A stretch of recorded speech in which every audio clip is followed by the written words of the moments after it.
Have you ever just stopped and looked at a massive bridge, or skyscraper, or even the chair you're sitting on and really wondered, how?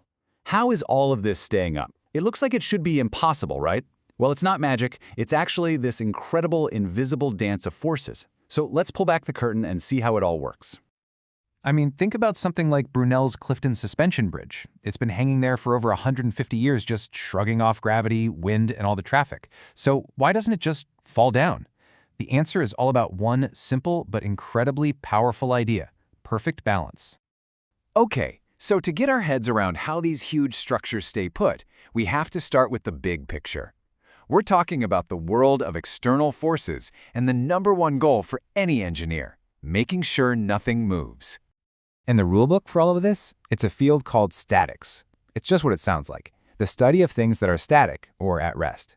The core idea is really simple. For anything to be stable, all the forces pushing and pulling on it have to completely cancel each other out. Everything has to be in equilibrium. So, what kind of forces are we talking about? Well, at the most basic level, they really only come in two flavors. You've got your pushes and you've got your pulls. A pulling force creates what we call tension. It tries to stretch something, like the cables on a suspension bridge. And a pushing force, that creates compression, which tries to squeeze or crush something, like the huge pillars holding that same bridge up. But it's not just about pushing and pulling in a straight line. Engineers also have to worry about turning forces, and those are called moments. A moment is just a force that's trying to make something rotate around a pivot. The easiest way to think about it is using a wrench to turn a bolt. Let's just throw some numbers on this to make it clear. Let's say you're pushing on that wrench with a force of 100 newtons. And you're pushing on it, say, half a meter away from the bolt, from the pivot point. Well, you just multiply the force by the distance, and there you go. You've created a turning force, a moment of 50 Newton meters. And that number, that's the measure of how much turning power you've got. Okay, so if moments create rotation, how in the world do you stop things from just spinning around? You balance them. You make sure all the turning forces perfectly cancel each other out. And the best example of this is a classic seesaw. Check this out. On the left side, we've got a force creating a moment of 120 Newton meters, trying to turn it one way. But on the right, you have a totally different force at a different distance that creates an exactly equal moment of 120 Newton meters in the opposite direction. So what happens? They cancel out. The total moment is zero. The seesaw is perfectly balanced. That's equilibrium.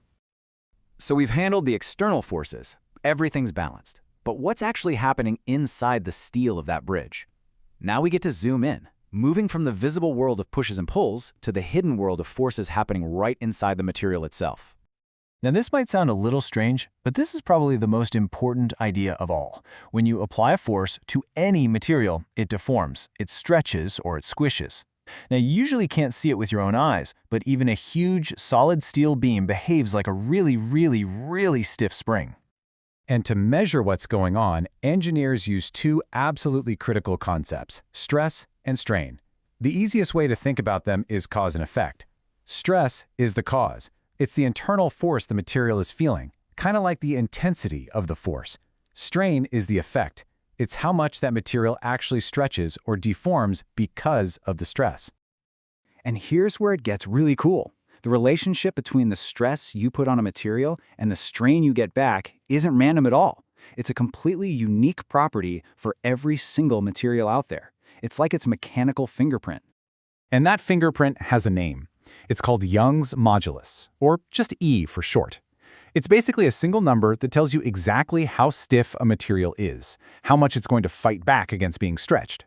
It's the ratio of stress over strain, and it's the ultimate measure of stiffness.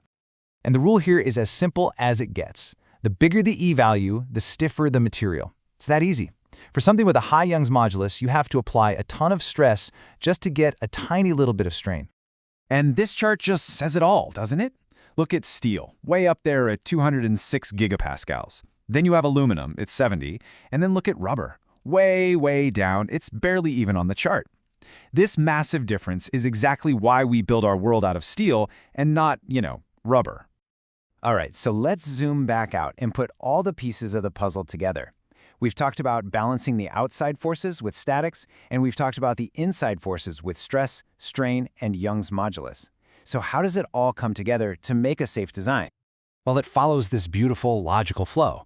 First, You balance all the external pushes, pulls, and twists to get equilibrium.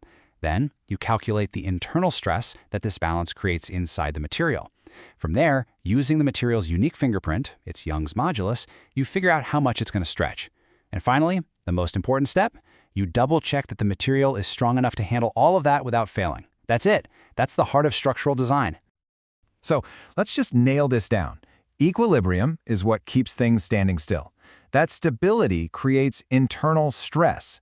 The material responds to that stress with strain, which is just a fancy word for stretching. And the unique link between that stress and strain is the material's own special stiffness number, Young's modulus. If you understand that chain of events, you understand how we build a world that doesn't fall down. And here's the thing.